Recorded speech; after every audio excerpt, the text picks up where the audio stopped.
J'ai accueilli un jeune en situation de handicap et un soir, tout bêtement, je lui ai dit va jouer à la console avec les copains.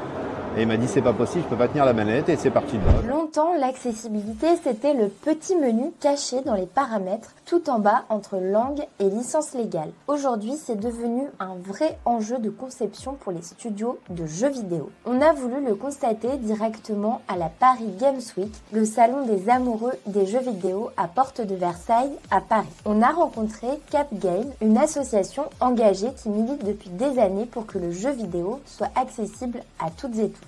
Parce qu'ici, il ne s'agit plus de rajouter une option, il s'agit de repenser la manière même de jouer. Cap Game, c'est une association qui a été créée en 2013, dont la mission première est d'accompagner le joueur en situation de handicap dans sa pratique du jeu vidéo. Les deux premières questions auxquelles on souhaite répondre, c'est comment jouer quand on ne peut pas jouer avec une manette ou un clavier souris classique. Il y a aujourd'hui plein de façons de jouer, que ce soit avec les yeux, les pieds, la bouche. Donc on donne l'information aux joueurs. Ensuite, c'est à quoi jouer, parce qu'il est très difficile de choisir un jeu quand on ne sait pas trop à quoi s'attendre. J'ai travaillé pendant 25 ans auprès de personnes en situation de handicap cognitif et qui forcément m'interpellaient, sachant que j'étais joueur, pour savoir comment jouer, comment passer leur niveau, comment choisir leur jeu. Et c'est comme ça qu'est née en tous les cas la partie testing de ok, on va se mettre autour de la console pour essayer de tester tout ça, suivant tel joueur qui jouait d'une seule main ou l'autre qui était appareillé auditif. On n'a pas du tout les mêmes besoins. J'ai accueilli un jeune en situation de handicap et un soir, tout bêtement, je lui ai dit va jouer à la console avec les copains.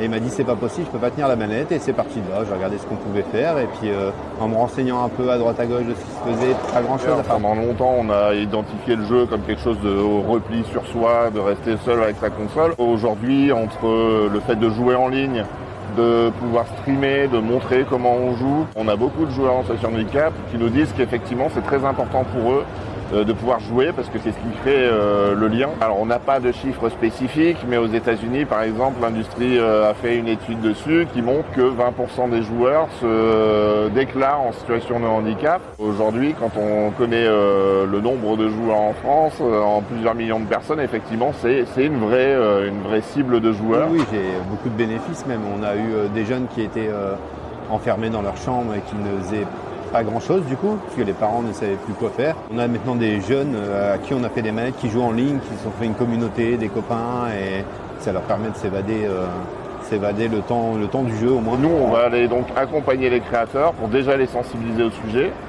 leur éviter de partir sur des mécaniques de jeu qui pourraient bloquer les joueurs et surtout travailler avec eux pour vérifier que au final le jeu qui va sortir va être accessible au plus grand nombre. On a eu l'occasion de travailler avec Ubisoft par exemple, mais aussi des studios indépendants. L'accessibilité en fait pour le jeu vidéo, elle va être à deux niveaux. Ça va d'abord être sur le matériel pour les personnes qui ont des troubles moteurs. On fabrique des manettes sur mesure, donc en fonction du handicap, donc de la personne.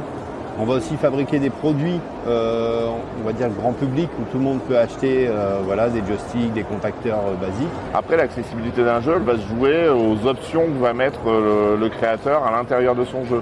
La possibilité de changer les couleurs, de pouvoir modifier les sous-titres pour bien les lire, retirer les vibrations quand ça fatigue les mains. Il y a plein d'options comme ça qu'il faut penser. En fait, nous, ce qu'on essaye de faire comprendre aux développeurs, c'est que c'est pas modifier le jeu en lui-même, le jeu reste le même pour tous, mais c'est de mettre une boîte à outils d'options à côté qui vont permettre de jouer en étant confortable en fait. On a beaucoup de demandes dans les centres, ça commence à se démocratiser énormément. Aujourd'hui, on commence vraiment à avoir une prise en compte de façon pas systématique encore, puisqu'il n'y a pas d'obligation, c'est à la volonté et à la possibilité. Parce qu'il ne faut pas se cacher que c'est un investissement aussi supplémentaire, c'est du travail à faire. Je trouve qu'il y a quand même pas mal d'avancées au niveau de l'accessibilité, que ce soit au niveau des manettes ou même, je crois qu'il y a une technologie qui fait qu'il y a certaines touches qui se font avec la vision ou quelque chose comme ça. Je teste une manette spécialisée, aussi utilisée avec de l'IA qui, pour jouer à Street Fighter. Il y aura toujours des pistes d'amélioration, que ce soit au niveau toujours du confort du joueur ou même grâce aux IA qui peuvent beaucoup aider. Tout le monde peut jouer normalement à la console. Il n'y a vraiment pas de préjugés à avoir. Jouez comme vous êtes, c'est d'ailleurs le slogan du stand de Cap Game. Certains visiteurs du Paris Games Week l'ont d'ailleurs bien compris.